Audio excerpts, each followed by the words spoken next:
Começa hoje o curso de Física do Ensino Médio. Nós estaremos juntos nesta jornada. Bons estudos. Você vai assistir a teleaula de número 1.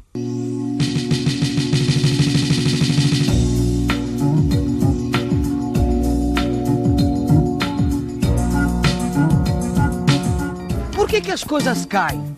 Será que a Terra tá parada? Boa pergunta. E o Sol? O Sol é ou não é uma bola de fogo? Pois é. E a Lua, Gil? Olha lá. Me diz, o que a Lua tá fazendo lá em cima? Olha, Tudo são perguntas. eu fico me perguntando o seguinte, como começou o tempo, Vicente? Ó, e o pensamento, rapaz? Como é que surgiu ele? Não, e como é que surgiu a vida? Tá aí. Como é que surgiu a vida? Tem vida depois da morte? Tem vida em outro planeta? Isso tudo são questões, são questões. Mas acho que a gente também tem que ir com calma, viu, Vicente? A gente não tem obrigação nenhuma de responder tudo isso, não é verdade? Não, imagina. Eu acho que a gente só tá lembrando as perguntas que o próprio homem se faz o tempo todo. Não, sobre... você já parou pra pensar como o ser humano é curioso? Como a gente é curioso pelas coisas, a gente tá sempre querendo saber o porquê das coisas, rapaz. É impressionante. Sabe que você tem razão, mas olha, eu vou dizer uma coisa. Acho que ser curioso é uma boa, viu, Vicente? Eu acho também. Porque, olha, veja só, foi assim, fazendo perguntas, procurando respostas, que o homem acumulou seus conhecimentos, não é verdade? Isso é verdade. E olha, e falando nisso, com essa teleaula aqui, nós vamos começar uma grande caminhada de conhecimentos. Vão ser 50 teleaulas, onde você vai ficar sabendo de alguns conhecimentos que o ser humano acumulou sobre os movimentos, sobre a força, velocidade, aceleração, energia, pressão, temperatura, campos elétricos, núcleos de átomos, enfim, conhecimentos sobre o mundo da física. Na teleaula de hoje, você vai ver que o conhecimento científico é uma questão de método e que o método experimental é a base do método científico usado na física. Aliás, você vai aprender o que afinal é física, quais as suas divisões e as suas aplicações.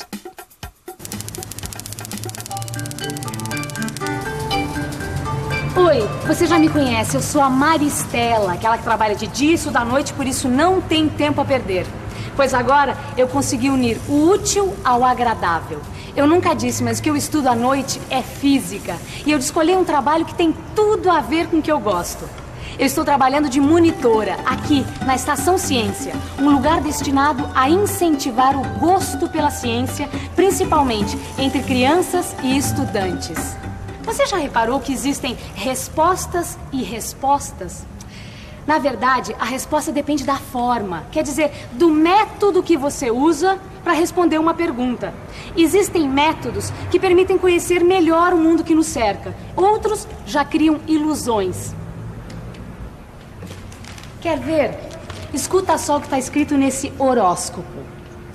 A Lua energiza seu signo, apesar de estar em fase com Saturno, com a qual apresenta tensão. Você deve aproveitar as vibrações de Mercúrio, que completa hoje o seu ciclo.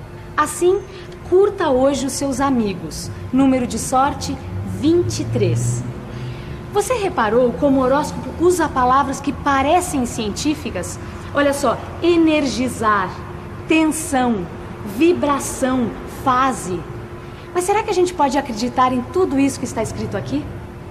Por favor, você não se acha que o que está escrito no horóscopo é verdade? Eu acredito um pouquinho, mas acho um pouco de coincidência. Bom, é hora de esclarecer essa dúvida de uma vez por todas. Os horóscopos são produtos da astrologia, que não é uma ciência. Isso quer dizer que as definições da astrologia não são exatas. Elas variam de acordo com a interpretação do astrólogo, que é quem faz os horóscopos. Na verdade, o que está escrito no horóscopo é a opinião do astrólogo. E ele pode acertar ou não as suas previsões. Como você sabe, existe uma grande diferença entre uma opinião e um fato. Quer ver só um exemplo de um fato? Para a gente poder ver o nosso rosto num espelho plano como esse daqui, ele tem que ter, no mínimo, a metade do tamanho do nosso rosto. Isso é um fato. Pode testar. E aí, Gil? Oi. Tá pronto ou não tá? Não, sabe o que é? Eu não tô conseguindo enxergar meu rosto nesse espelho aqui, ele é muito pequenininho, Vicente. Mas com esse aí você não vai conseguir mesmo. Não, e eu quero sair bem na foto também, né? Eu sei. Pega esse meu aqui que não tem jeito. Para você ver o seu rosto inteiro, não adianta. Você precisa ter um espelho que tenha, no mínimo, a metade da altura do seu rosto. Não tem jeito. Agora sim, ó. Não falei? Ô, Vicente, me diz uma coisa. Esse negócio do espelho ter no mínimo metade da altura do meu rosto, pra eu poder enxergar meu rosto inteiro, vale sempre isso daí? Vale sempre. Por isso que a gente diz que trata-se de um fato, entendeu? Porque ele pode ser verificado em qualquer lugar do mundo. Agora a gente entrou no campo da ciência. Isso. E a gente não tá mais diante de uma opinião, e sim de um fato, não é isso? Que a gente pode verificar. Exatamente. A ciência, Gil, ela trata de lidar com os fatos, entendeu? Você não pode sair por aí acreditando em tudo que você vê, não. A gente precisa fazer perguntas, precisa ter curiosidade, entendeu? Pra quê? Pra buscar os fatos e as suas explicações. E a ciência, com seus métodos, pode ajudar muito a gente a encontrar essas respostas. Já que o negócio é fazer perguntas, ter muita curiosidade, você não acha que tá na hora da gente conhecer melhor, assim, ter mais conhecimento sobre essa tal de ciência, não? A gente pode muito bem dizer que a ciência é uma forma de olhar o mundo. E é lógico que ela não é a única. Mas uma coisa a gente não pode negar. O método científico tem permitido à humanidade construir conhecimento sobre o mundo, permitindo compreender e, de alguma forma, controlar aspectos da natureza. O método científico busca, na natureza, a resposta para suas perguntas e a confirmação de suas hipóteses. Hipótese é uma suposição pela qual a imaginação antecipa o conhecimento sobre algo. Vamos pensar num exemplo, numa pergunta que começou a ser feita lá na antiguidade. Se eu soltar dois objetos de massas diferentes, por exemplo, essa esfera de ferro e essa folha de papel, qual vai chegar ao chão primeiro? Os gregos antigos acreditavam que o chão era o lugar natural das coisas pesadas e por isso elas chegavam primeiro ao chão. Durante muito tempo essa hipótese dos gregos era considerada uma verdade. Isso só mudou por volta de 1500, quando os cientistas criaram o método experimental. Galileu Galilei foi um dos primeiros a utilizar esse método. Ele estudou o fenômeno da queda dos corpos, fazendo observações, medições e, principalmente, experimentos de pensamento. Ou seja, ele começou a observar como, quando e em que situação o fenômeno ocorria. Galileu deixou cair do alto da Torre de Pisa, na Itália, uma bala de canhão e uma de mosquete, 100 vezes mais leve. Isso permitiu que ele chegasse à seguinte conclusão: dois corpos, abandonados de uma mesma altura ao mesmo tempo, chegam juntos ao chão, mesmo se tiverem massas diferentes. Olá, Vicente, tô pronto. Uma pedra pequena e outra grande, hein? Vou soltar, atenção, olha lá. Olha só, rapaz! Galileu tinha razão, hein? As duas chegaram juntinhas. Mas sabe o que eu tô pensando agora? Será que isso aí funciona em qualquer situação, com qualquer tipo de objeto? Sabe que você me deu uma boa ideia, Vicente? Olha, vamos usar um método científico. Primeiro nós vamos duvidar dessa afirmação, depois nós vamos fazer uma experiência para verificar se ela está correta. Não é legal? Para você também poder participar em casa, vamos usar dois objetos bem simples. Por exemplo, uma folha de papel e um caderno. O que você acha? Muito legal essa ideia. Então, ó, nós vamos fazer o seguinte, nós vamos pegar uma folha de caderno e um caderno, vamos soltar da mesma altura e na mesma hora para ver qual que chega primeiro no chão, não é isso? É isso aí. Vamos aí? Vamos. Então vamos. A folha é mais leve. Caderno. Por quê? A gravidade, o caderno cai primeiro, é mais pesado. Vamos fazer a nossa experiência, olha. Caderno e a folha. Você solta os dois ao mesmo tempo, vamos ver qual que vai cair primeiro. Aí, o caderno, todo mundo acertou. Agora, por que será? Será que é porque ele tem mais massa? Vamos fazer uma outra experiência, porque método experimental é assim, a gente tem que fazer várias experiências. Agora com duas folhas de papel iguaizinhas. Por favor, você pode soltar de novo? Vamos ver qual que vai chegar antes.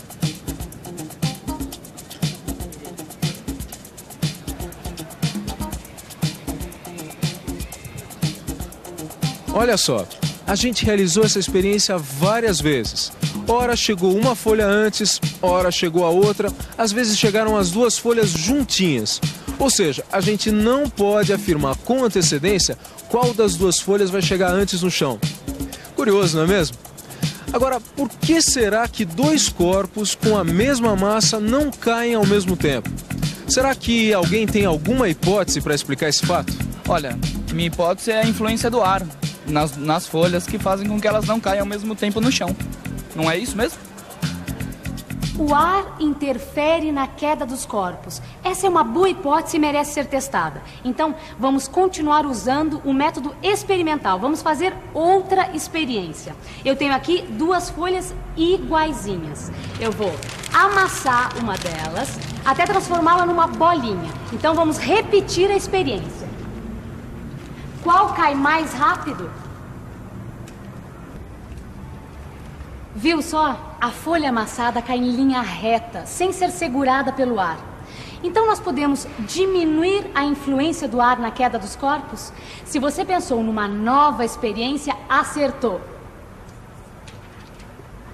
Bom, eu vou colocar essa folha de papel sobre este caderno. Então vamos ver qual chega antes ao solo. Viu só? Eles chegam juntinhos. O que a gente fez nesse caso foi controlar a experiência, impedindo que o ar atrapalhasse a queda da folha de papel. Com essa experiência, nós podemos comprovar a afirmação de Galileu, que 2 corpos abandonados da mesma altura, ao mesmo tempo, chegam juntos ao solo, mesmo se tiverem pesos diferentes. Essas experiências super simples mostram que nem sempre os fenômenos são observados com facilidade. Para estudar as leis da natureza, a gente tem que criar condições adequadas. Criar as condições adequadas. Essa foi a grande sacada do Galileu ao criar o método experimental. Tudo bem, Vicente. Olha, sabe que com essas experiências deu para ter uma boa ideia sobre o método experimental? Isso Só que eu mesmo. me toquei do seguinte, até agora a gente não falou nada sobre o que é física. Você não acha que agora a gente poderia falar sobre o que é física? Uma ótima hora. Você falou muito bem. Então, afinal, o que é a física? Se a gente voltasse no tempo uns 200 anos, a gente não ia precisar se preocupar com essa pergunta. Isso porque naquele tempo, todos esses conhecimentos, chamados hoje de física, química, astronomia, engenharia, etc., era tudo conhecido como filosofia natural.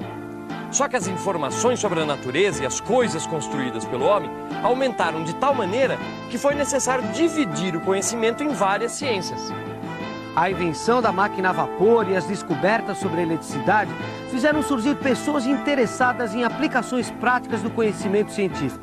Essas pessoas, que hoje a gente chama de engenheiros, estavam mais interessadas em tecnologia e abandonaram a filosofia natural.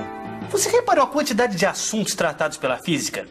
Mecânica, eletricidade, luz, calor, eletromagnetismo, átomo, núcleo, planetas, estrelas, galáxias. Não, é coisa pra chuchu. E para facilitar o estudo desses variados assuntos, a física é dividida em ramos. Eu vou citar 4. Mecânica, termodinâmica, eletromagnetismo e física atômica e nuclear. Você sabe quais são as aplicações práticas da física? A física tem tudo a ver com a tecnologia aeroespacial e, dessa maneira, com a conquista do espaço e com as comunicações via satélite. Os computadores funcionam com componentes microeletrônicos que são baseados na física atômica. Na medicina, a tomografia computadorizada e o raio laser são conquistas possibilitadas pela física. Agora é hora da gente revisar tudo o que foi visto hoje. E atenção, se liga aí que é hora da revisão. Na teleaula de hoje, você viu que existe uma grande diferença entre uma opinião e um fato. E viu que a ciência lida com fatos. Aprendeu que a ciência tem um jeito próprio de olhar o mundo. Quer dizer, ela usa o método científico para estudar a natureza. Você viu um exemplo prático do que é método experimental, a base do método científico usado pela ciência. E por último, ficou sabendo afinal o que é a física, quais as suas divisões e algumas de suas aplicações práticas. Bom, a nossa caminhada pelo mundo da física já começou. E na próxima teleaula, a gente vai começar o estudo das grandezas físicas. Mas até lá, você deve dar uma boa estudada na primeira aula do seu livro de física. Então, bons estudos e até a próxima. Tchau!